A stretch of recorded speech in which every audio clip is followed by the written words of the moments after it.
ଆଜି ସକାଳୁ ମୋ ମନ ଅଶାନ୍ତ ଥିଲା। ଏହି ମାସରେ ମୋ ପାଖରେ ପ୍ରାୟ କୌଣସି ବି ଟଙ୍କା ବାକି ନଥିଲା। ଦରମାର ଅଧିକାଂଶ ଟଙ୍କା ଆଗରୁ ଖର୍ଚ୍ଚ ହୋଇଯାଇଥିଲା।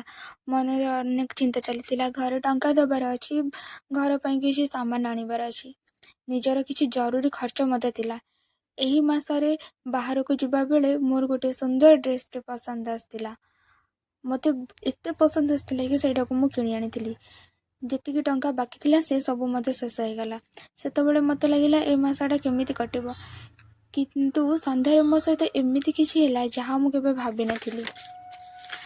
କିଛି ଦିନ ପୂର୍ବେ ମୁଁ ଜଣେ ଲୋକଙ୍କୁ କିଛି ପଇସା ସାହାଯ୍ୟ କରିଥିଲି। ହଠାତ୍ ସେ ଫୋନ୍ କରି କହିଲେ, ତୁମ ଟଙ୍କା ମୁଁ ତୁମକୁ ଆଜି ଫେରାଇ ଦେବି।